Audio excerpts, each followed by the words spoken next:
No vídeo passado, a gente fez a implementação dos nossos user cases da nossa feature de search. No vídeo de hoje, a gente vai partir para a implementação do nosso repository e criar também os seus casos de testes. Então vamos lá, sem perder muito tempo. Eu sou o Túlio e você está no canal Caju Code. Bem pessoal, estamos aqui no projeto. Deixa eu fechar algumas telas, deixar só o nosso repository aqui, para a gente começar a trabalhar. Como vocês devem se lembrar, essa é a nossa abstração, o nosso contrato de repository, e a nossa implementação vai ficar lá dentro da classe Data. Deixa eu fechar essas pastas.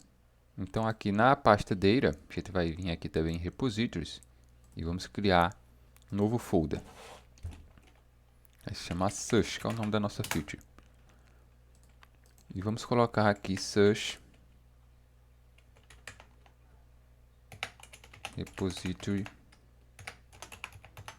Implement, de implementação, .dart.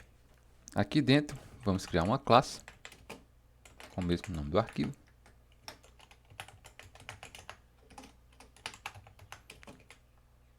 Implementando nosso Search Repository. E aqui ele vai pedir para a gente fazer um override nas nossas três funções. Beleza, aqui a gente já tem a nossa implementação e a gente vai adicionar aqui alguns elementos para a gente partir para o nosso caso de teste, né? E aqui a gente vai adicionar aqueles elementos iniciais que nos permitam partir para os casos de teste. E que elementos são esses? No caso do nosso repository, do search, ele vai ter três dependências específicas. Ele vai ter uma dependência que vocês já viram na feature passada, que é o network info, que checa a conexão com a internet. Como a gente vai fazer verificações na internet, solicitações API, a gente também vai fazer essa verificação aqui. E a gente vai ter mais dois data sources que vão ser específicos da feature search, que é o remote data source, ou seja, é o data source que vai ser responsável por se comunicar com a API, né, por tratar as requisições da API. E a gente vai ter outro aqui, que vai ser o local data source, que vai ser o data source responsável por se comunicar com o nosso share preference, que vai ser usado aqui para salvar o histórico de pesquisa. E mais na frente a gente vai usar o share preference para salvar outras coisas. Então, como salvar localmente e buscar dados na internet são funções diferentes, é muito interessante a gente separar isso. A gente poderia colocar isso tudo dentro de um data source único e dizer que era o data source do Search Repository, mas separá-lo torna o nosso código bem mais limpo. Então vamos lá, vamos criar essas implementações. Lembrando que nessa parte a gente sempre vai criar as nossas classes abstratas, os nossos contratos. Então lá dentro do data source, a gente vai vir aqui, vamos criar um novo repositório chamado Search.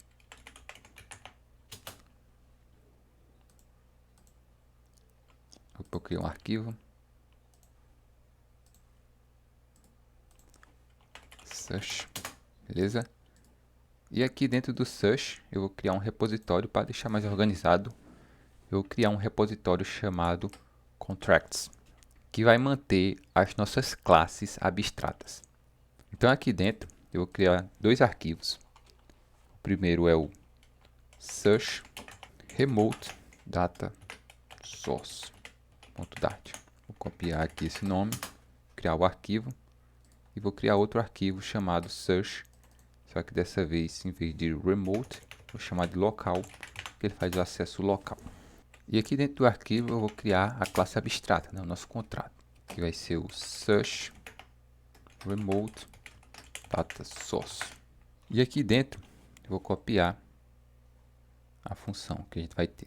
Bom, aqui dentro do nosso remote a gente simplesmente vai ter o nosso getAppodDataRange, que vai buscar uma lista de apodos, né, baseado numa pesquisa do start e do end, né, do data inicial e da data final, que você já conhece vinda lá do nosso repository. FetchAppod by data range. Só vou trocar o nome da função, que não é get, é fetch, mas poderia ser get também. E aqui eu tenho um comentário, né? Ele retorna uma pull list com sucesso ou qualquer outro tipo de erro, ele lança aqui uma falha. Lembrando que no nosso data source, assim como no Today Upload, o nosso data source não trabalha mais com os headers, né? Ele vai trabalhar com as falhas, com os throws, com os lançamentos, com as exceções, né? E dentro do nosso outro arquivo, search local, vou pegar aqui, dentro do nosso search local data source, a gente vai ter duas funções. O fetch search history, que vai buscar o histórico de lista, né, o histórico de pesquisa, e o nosso update search history, que vai salvar, vai atualizar a lista de pesquisa, né?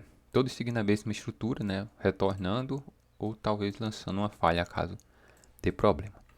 Voltando para o nosso repository, podemos colocar todos eles aqui, todas as nossas dependências aqui. Então, copiando aqui, coloquei as nossas dependências, nosso local data source, remote data source e o nosso network info. Também fiz a inicialização deles com o nosso construtor. Ok, o nosso repositório já está pronto e a gente já pode descer aqui para nossos casos de testes e desenhar os testes para cada uma dessas funções do nosso repositório. Vamos lá. Aqui dentro da classe de testes, do diretório de testes, vamos em Data, Repositories, vamos criar um novo, chamado Search, e aqui dentro vamos criar um arquivo, lembrando que sempre colocamos o mesmo nome,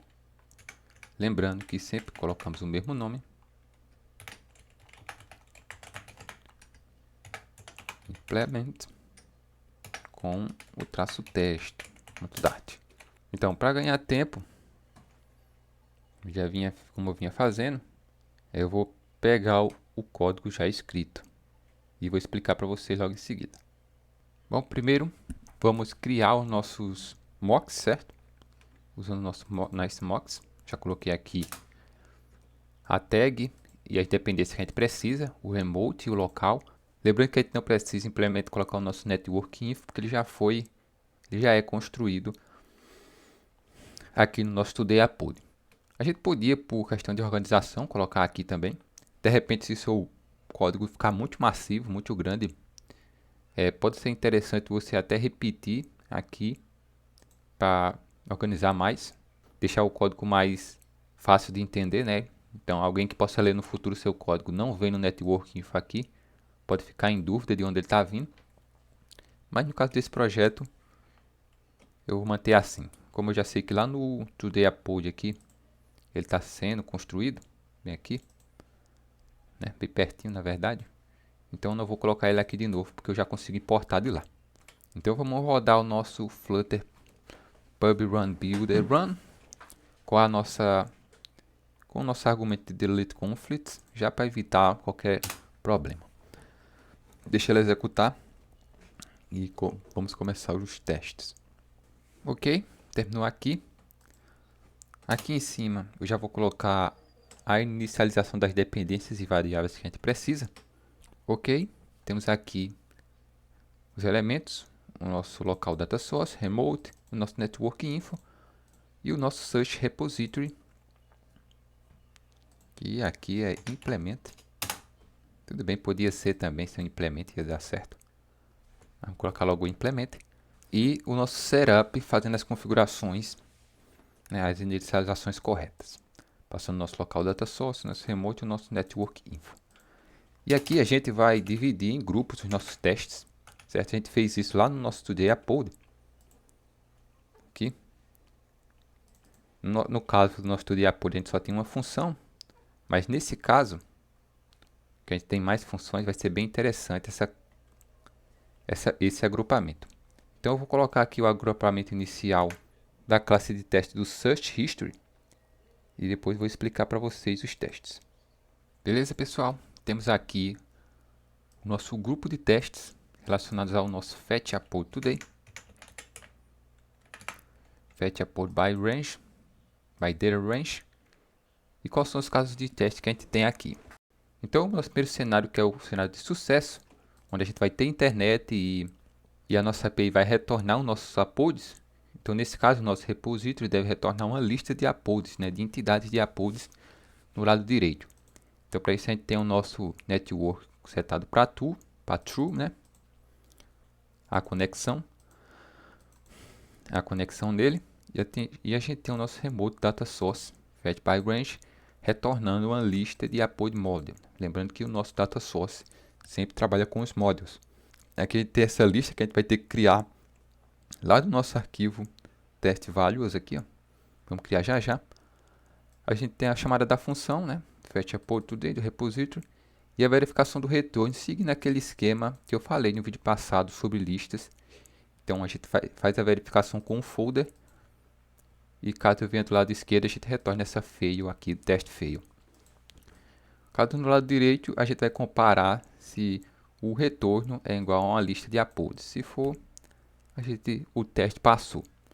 O segundo caso de testes, na verdade esses últimos dois casos de testes são as falhas. Então a primeira falha é quando o nosso data source retornar algum tipo de erro, qualquer erro que vier lá, o throw, né? Lançar qualquer tipo de throw. Quando isso acontecer, a gente vai retornar a falha que vier lá do nosso data source, do lado esquerdo. Então, para isso, a gente faz o seguinte.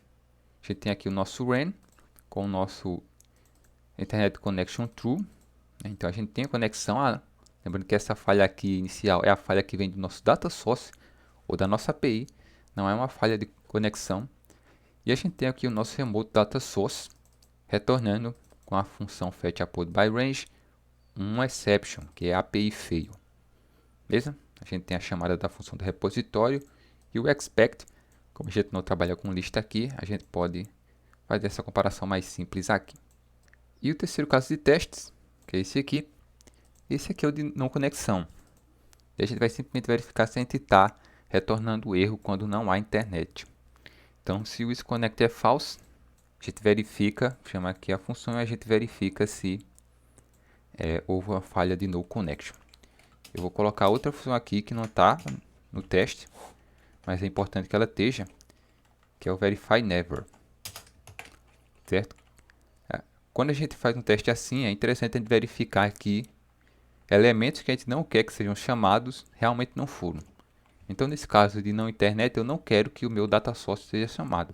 Então, a gente vai colocar aqui com o nosso remote data source fetch by range, no caso de não haver parâmetros aqui. Não, na verdade é n aqui, qualquer valor.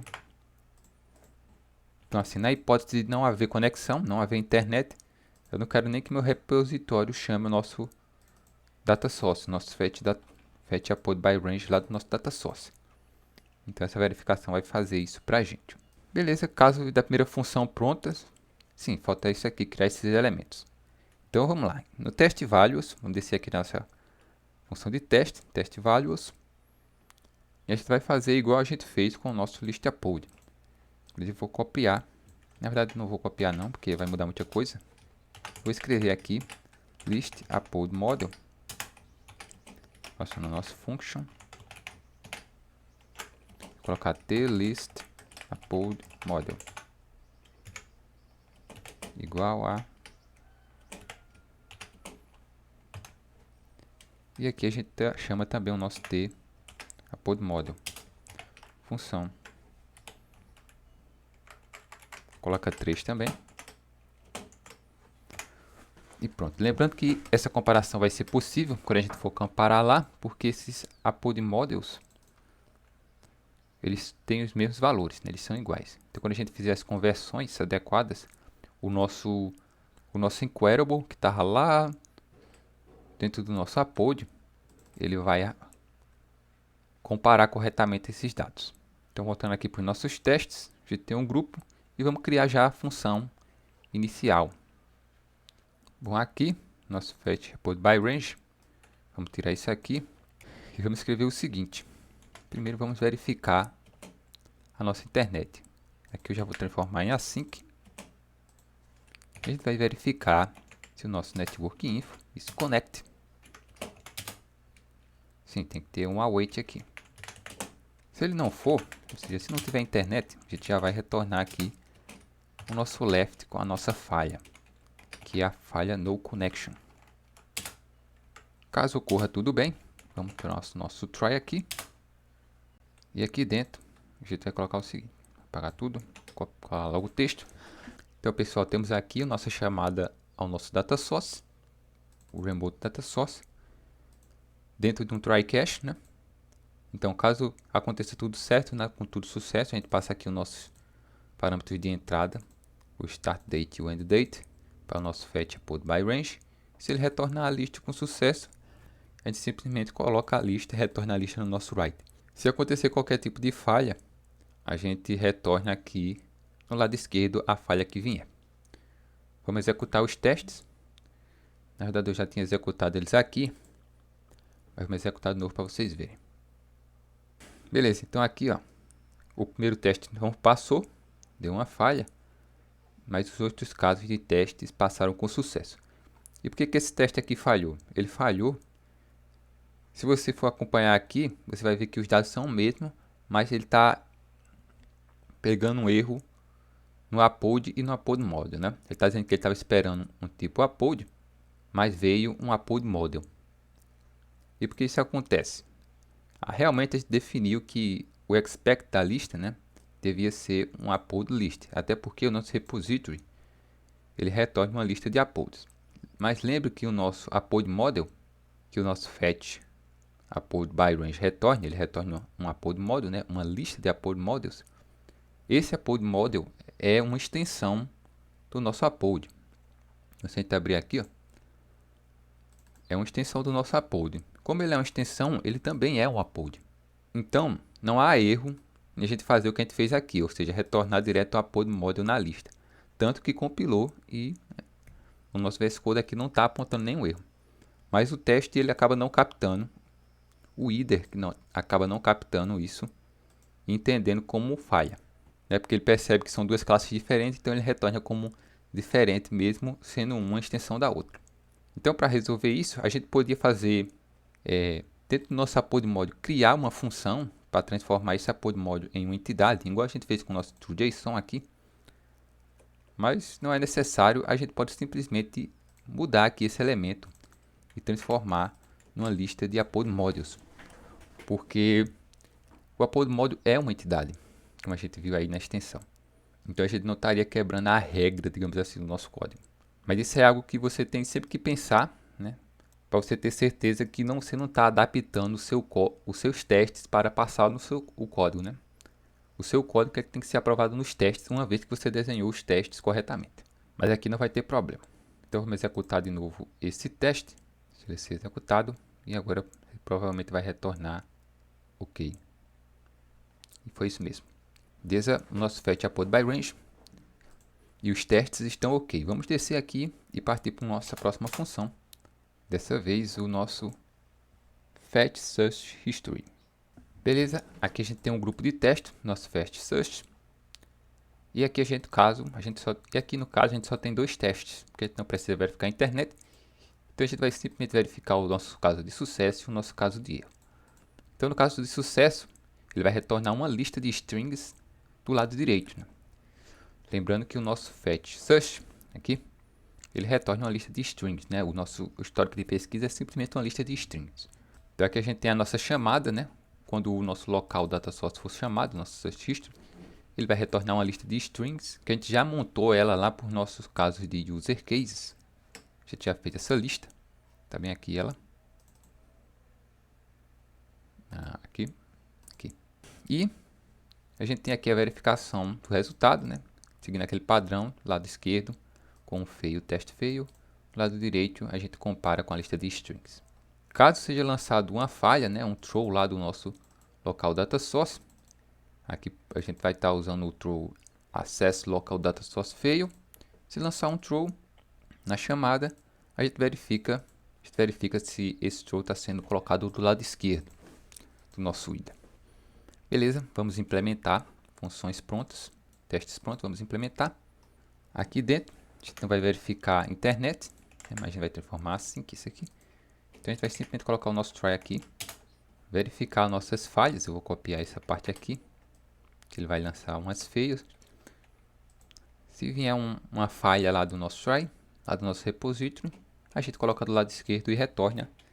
Caso não, a gente simplesmente chama aqui nosso return, vamos colocar direto dentro do write, await.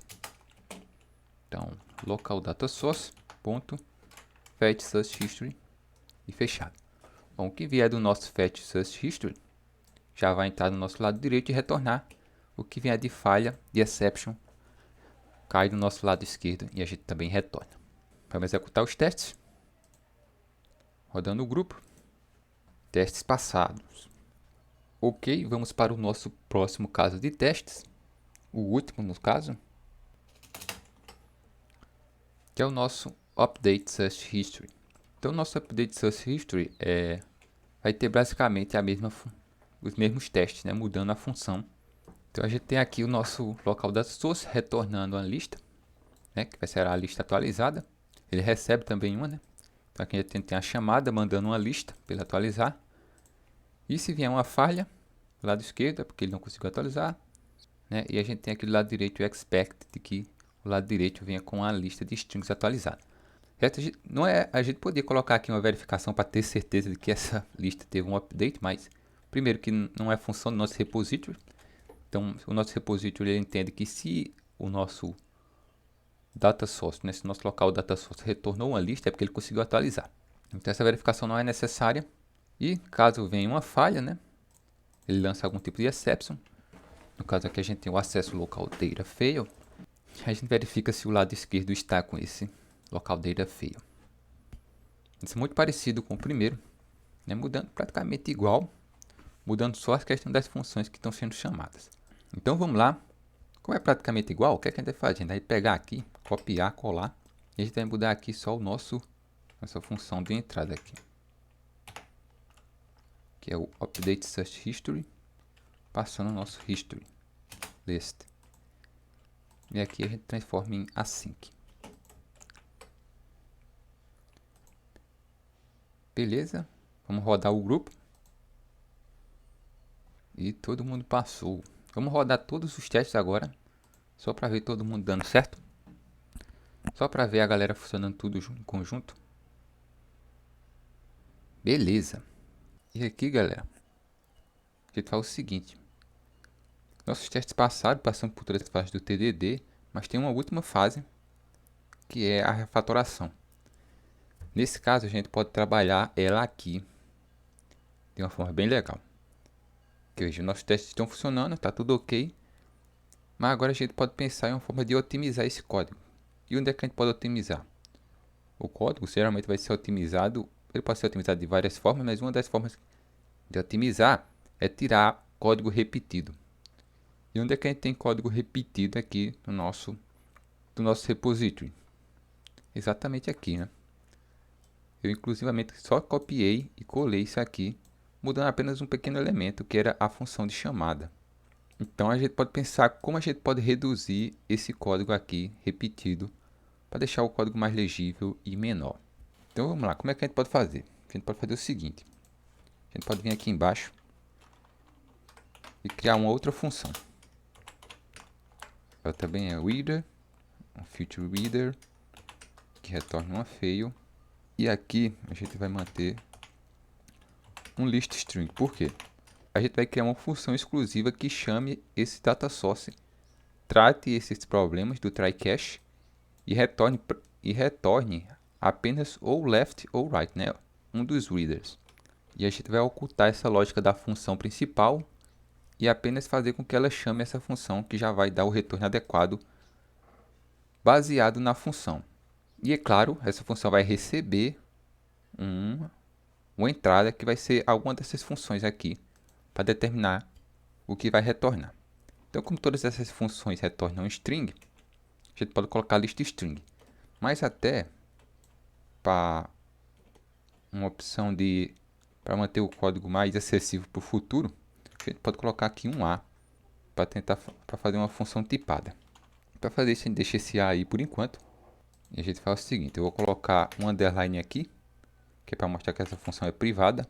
E vou chamar ela de call local data source. É a função responsável por chamar o local data source. Vou colocar aqui um A. E agora sim ela é tipada.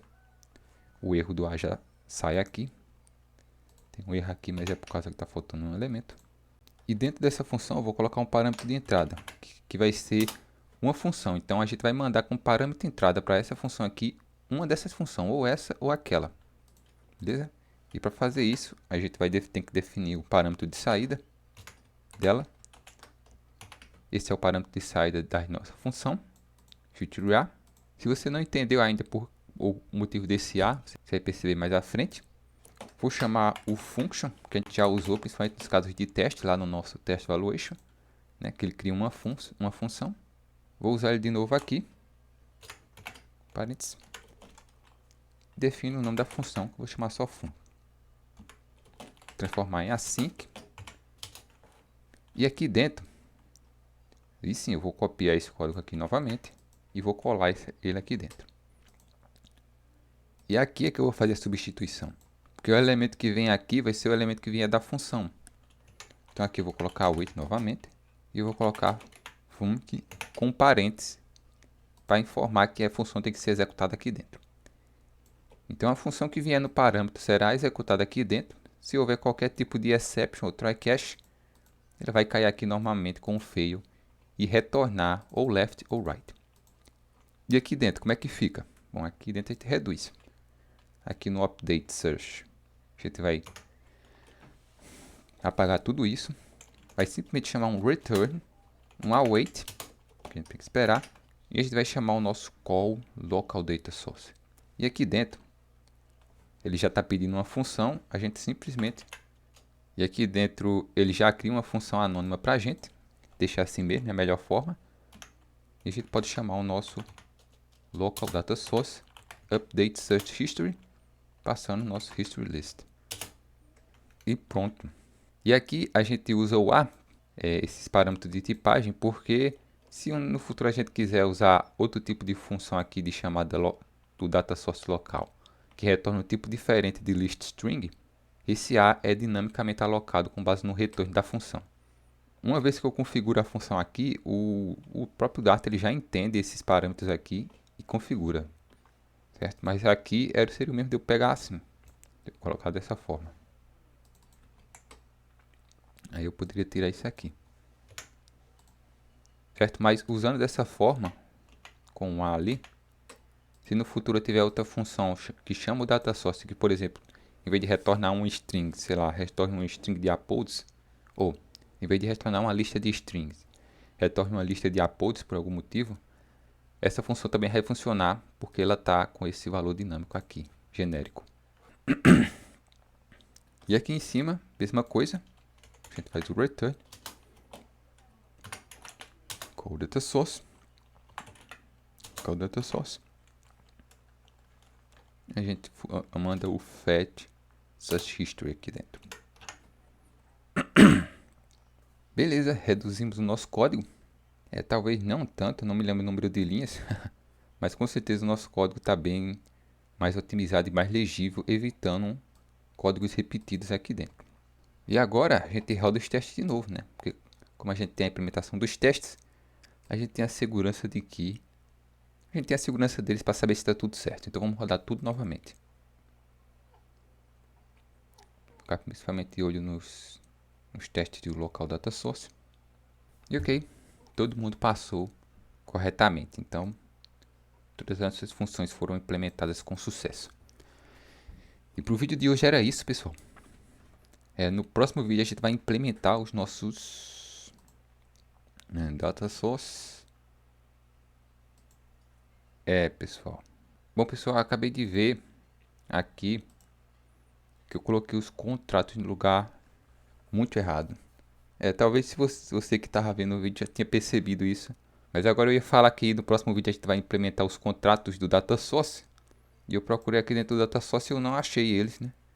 E onde é que eles estavam? Eu coloquei ele dentro da pasta de repositories, junto com o nosso search repository implement. Não é aqui, pessoal. Está muito errado isso. Eles têm que estar aqui dentro dessa parte de search que está dentro do nosso data source. Porque, aliás, eles são data source. Então, vou mover eles aqui no VS Code. Eu peguei a pasta todinha e vou mover para ela. Vamos ver. Ok, o VS Code acaba corrigindo também as imports. E beleza, tá tudo certo. Nossa, eu confundi total. Mas às vezes acontece, né? A gente tem essas pastas que acabam se repetindo os nomes e a gente se confunde, então é bom prestar atenção. Mas tá aí corrigido, agora dentro do nosso data source adequadamente. No próximo vídeo a gente vai implementar esses data sources, todos os dois, criar seus casos de testes e deixar eles prontos. No próximo vídeo a gente já vai começar a criar a nosso i do search. Beleza? Então se você chegou até aqui e gostou do vídeo, deixa o like. Ele é muito importante esse like, porque com o like o YouTube entende que o vídeo é bom e acaba compartilhando para mais pessoas e mais pessoas vão ter a oportunidade de aprender. E se você quer continuar acompanhando essa série, quer continuar acompanhando o conteúdo que eu vou soltar aqui no canal, vá aqui embaixo e aperte o botão de se inscrever e também ative o sininho, assim você é notificado todas as vezes que eu lanço um novo vídeo, ok? Eu vou ficando por aqui e até o próximo vídeo.